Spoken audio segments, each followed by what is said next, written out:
একদিন হবুচন্দ্র রাজাকার প্রভুচন্দ্র মন্ত্রী, আকাশ নদী চলছে কেমন দেখতে পাঠান সামন্ত্রী।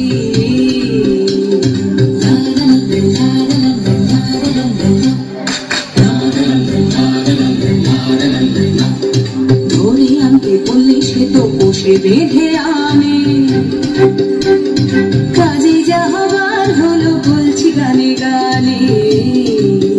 সে এক ভারী আজব দেশ, রাজা মন্ত্রী আছেন বেশ, সে এক ভারী আজব দেশ, রাজা মন্ত্রী আছেন বেশ। আহা বেশ বেশ বেশ, আহা বেশ বেশ বেশ, আহা বেশ বেশ বেশ।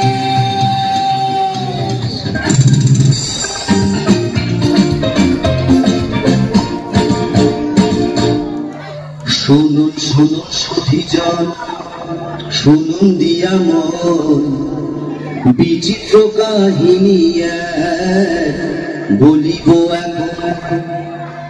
একদা এক রাজ্যে রাজা হবুচন্দ্র রায়, বিশাল প্রতাপ রাজ্যে সুখের অন্ত নাই। কিন্তু সে রাজার এক বিচিত্র খেয়ালে ভীষণ সংকটে পড়ে প্রজারা সকলে।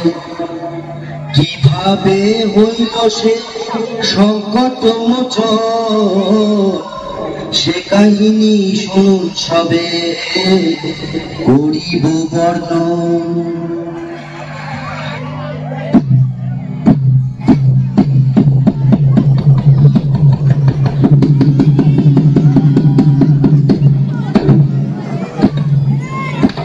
সাবধান সাবধান হুঁশিয়ার, মহামহিম মহারাজা আসমুদ্র হিমাচলের একচ্ছত্র অধিপতি শ্রী শ্রী হবুচন্দ্র রায় বাহাদুর সপরিষদ রাজসভায় প্রবেশ করছে।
জয় শ্রী মহারাজ হবুচন্দ্রের জয় হোক, জয় মহারাজের জয় হোক। আপনারা আসন গ্রহণ করুন। মন্ত্রী, রাজ্যের সকল সংবাদ ভালো তো? হ্যাঁ মহারাজ, সকল সংবাদই ভালো। বাহ বাহ, ভালো ভালো। আজ রাজসভায় কি আয়োজন মন্ত্রী? মহারাজ, আপনার অনুমতি পেতে রাজনর্তকীরা নৃত্য পরিবেশন করবে। অতি উত্তম অতি উত্তম। তাহলে আর দেরি কেন মন্ত্রী, শুরু হোক তবে।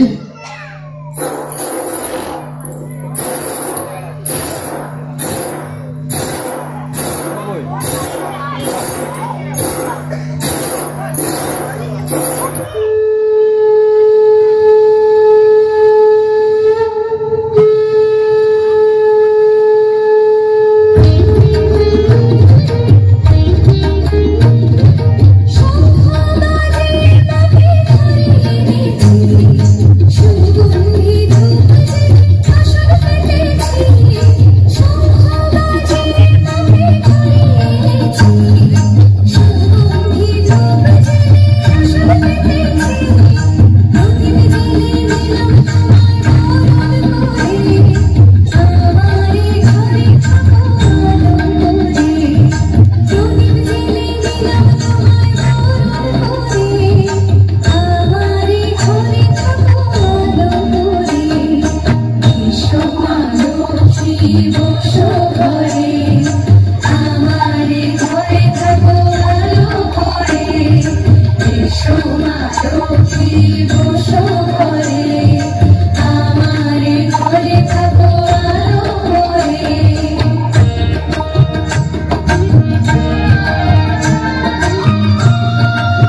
রাজামশাইকে বড় চিন্তিত মনে হচ্ছে। কি বিষয় নিয়ে আপনি এত ভাবছেন মহারাজ? রাজ্যে তো কোনো সমস্যা নেই। তাহলে আপনার চিন্তার কারণ কি? হ্যাঁ মহারাজ, আমাদের বলুন, কি নিয়ে এত ভাবছেন? আসলে একটা কথা ভেবে আমি সারা রাত ঘুমোতে পারিনি। আমি আসমুদ্র হিমাচলের দৌর্দণ্ড প্রতাপ হবুচন্দ্র রায়বাহাদুর আমারই রাজ্যের ধুলি আমারই পা দুটোকে মলিন করে দেবে, বিবর্ণ করে দেবে, এই আমার কাছে অসহ্য। কোথায় ভুলো মহারাজ? এ আপনার মনের ভুল। আপনি অযথা চিন্তা করছেন। না না, এ মনের ভুল নয়। আমার রাজ্যের মাটি কিনা আমার পা মলিন করছে, এ কি সোজা কথা? অসহ্য। শীঘ্র আপনারা এর প্রতিকার করুন, না হলে কিন্তু কারোর রক্ষে নেই। কিন্তু রাজ্যে যদি ধুলা না থাকে তাহলে আপনার পদধূলি পাবো কি উপায়? কথাটা বটে সত্য, কিন্তু আগে বিদায় করো ধুলি, পরে হবে পদধূলির পদ্য। রাজ্যের এত বড় জ্ঞানী গুণী পণ্ডিতরা আমার রাজসভায় আছে, কিভাবে ধুলির হাত থেকে রক্ষা পাওয়া যায় শীঘ্রই সেই উপায় বার করুন, না হলে কিন্তু ঘোর বিপদ। মহারাজ, মাটি থাকলেই ধুলা হবে। যদি মাটিতে জল দিয়ে ভিজিয়ে নেওয়া যায় তাহলে আর ধুলা উঠবে না, আর পায়ে লাগবে না মহারাজ। কিন্তু সারা রাজ্য জল খেয়ে ভেজাতে গেলে তো অনেক জল লাগবে। পুকুর, নদী, খাল বিলে তো আর জল থাকবে না। সেটা তো খাঁটি কথা। মহারাজ, যদি আমরা ঝাড়ু ছাটা দিয়ে সব ধুলো সরিয়ে দিতে পারি তাহলে তো আর মলিন ধুলো আপনার পায়ে লাগবে না মহারাজ। বাহ বাহ, খাসা বলেছ, চমৎকার। তাহলে সবাই মিলে লেগে পড়ো কাজে। রাজ্যে যে যেখানে আছো সবাই মিলে ঝাড়ু ঝাঁটা নিয়ে ধুলো দূর করার কাজে লেগে পড়ো। বলো, এটা আমার আদেশ। তাই হবে মহারাজ। মহারাজ, আপনিও কি এই কাজে সকলের সাথে লেগে পড়বেন? চুপ করো বেয়াদব। কাজের কাজ না করে খালি বাজে কথা বলা বন্ধ করো। যা বলেছি সেটা যেন অক্ষরে অক্ষরে পালন করা হয়। যত সব মূর্খের দল।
जंजाल छिछी चित्ता जंजाल मार झाड़ू मेरे झेपिए बिधे को रसवासे তোমরা সবে ঠ্যাংরা মেরে ঘর থেকে দূর কর ঘরের ফিরিয়ে দে না হাল না না না না মর্জিনা না না না না মর্জিনা পাতে জীবন छिछी चित्ता जंजाल छिछी चित्ता जंजाल मार झाड़ू मेरे झेपिए बिधे को ওরে বাবারে, ওহ বাবারে, বন্ধ করো বন্ধ করো। আর যে পারা যাচ্ছে না, কিছু দেখতে পাচ্ছি না। রাজ্যের ধুলো দূর করতে গিয়ে রাজ্য যে ধুলোয় ভরে গেল। মহামন্ত্রী, কি হচ্ছে এসব? তোমাকে কি এই জন্য এত বেতন দিয়ে পুষে রেখেছি? রাজ্যে এত জ্ঞানী গুণী পণ্ডিত থাকতে আমার রাজ্যের এ কি হাল হলো? এটা একটা শীঘ্র বিহিত চাই। তাহলে জল দিয়ে সব ধুলো ধুয়ে ফেলা হোক, তাহলে আর ধুলো থাকবে না। আর যে পারা যাচ্ছে না, যা ভালো হয় তাই বলুন, সবাইকে জল ঢালতে আদেশ দেয়া হোক।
শুনে রাখো তোমরা সকলে, এর যদি কোনো উপায় বের করতে না পারো তাহলে সবাইকে শুলে চড়াবো। মহারাজ, আমরা তাহলে গোটা রাজ্য মাদুর দিয়ে ঢেকে দিই মহারাজ। সর্বনাশ, এত মাদুর কোথায় পাবো বলো দেখি? আরেকটা উপায় আছে মহারাজ, আপনাকে যদি একটা ঘরে বন্ধ করে রাখা যায় তাহলে তো ধুলা আপনার গায়ে লাগবে না, আর আপনার পদযুগলও ধুলার মলিন হবে না। আহা, কি বুদ্ধি, কি বুদ্ধি! আমি যদি ঘরে বন্দি থাকি তাহলে রাজ্যকে চালাবে শুনে। আচ্ছা, গোটা রাজ্যটা যদি চামড়া দিয়ে মুড়ে ফেলি তাহলে কেমন হয় মহারাজ? চামড়া দিয়ে? তা এত চামড়া কোথা থেকে পাবো বলো দেখি? না না না, এসব চলবে না, অন্য কোনো উপায় ভাবো। মহারাজ, যদি মুচিকে খবর দেওয়া যেত, ও যদি কোনো উপায় বার করতে পারত। ঠিক আছে, পেয়াদা, এক্ষুনি মুচিকে খবর দাও, বলো রাজার আদেশ, তাকে এক্ষুনি রাজসভায় নিয়ে এসো। যথা আজ্ঞা মহারাজ।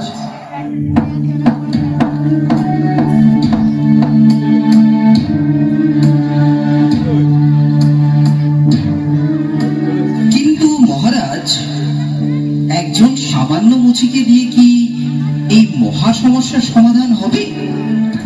মহাপণ্ডিতরা যখন হিমশিম খাচ্ছে, সেখানে কি একটা মুচি পারবে উপায় বার করতে? থামুন আপনারা, এতদিন ধরে শুধু গাধা পুষেছি, কিছু তো উপায় মগজ থেকে বেরোলোই না। এখন মুচি এসে যদি কিছু দৃকপাত করে তাতে মন্দ কি? শীঘ্রই তাকে রাজসভায় নিয়ে আসার ব্যবস্থা করা হোক।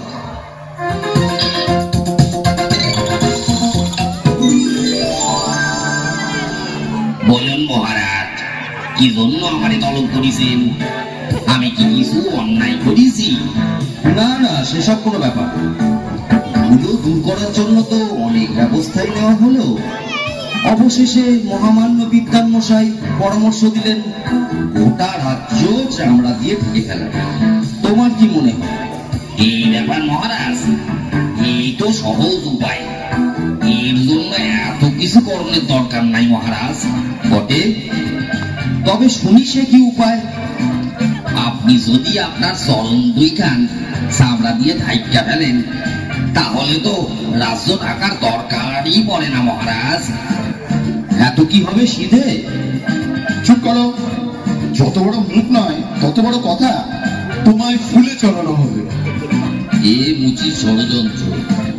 ও আপনার পা চলে আপনি অসুস্থ হবেন মহারাজ। থামুন থামুন থামুন আপনারা সকলে। মুচি, তুমি নির্ভয় তোমার কাজ শুরু করো।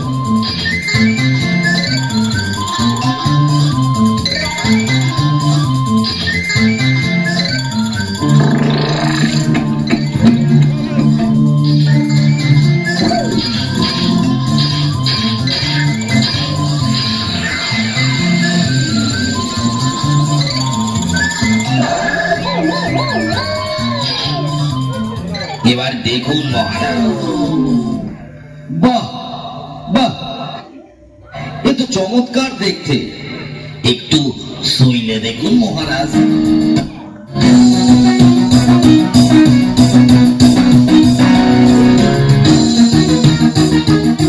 বাহ, বড়ই নরম। এ তো বেশ, পায়েও ধুলো লাগছে না। অতি উত্তম, আমি বড়ই প্রসন্ন।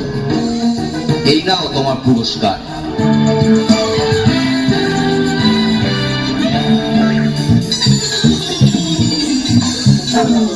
জয় হোক মহারাজ হবুচন্দ্রের জয় হোক, জয় মহারাজ হবুচন্দ্রের জয় হোক, জয় মহারাজ হবুচন্দ্রের জয়। বললেন রাজা এই কথাটা অনেক বছর ধরে, আমার মাথায় ছিল কথা পেলো কি করে, সেই থেকে দেশেতে যুদ্ধের প্রচলন হলো, ধন্য ধন্য মহারাজা দেশে পড়ে গেল, ধন্য ধন্য রাজা, ধন্য মহারাজা, সবাই ধন্য ধন্য বলো, আর আমার কথা শুনালো। এবার জোরে হাততালি।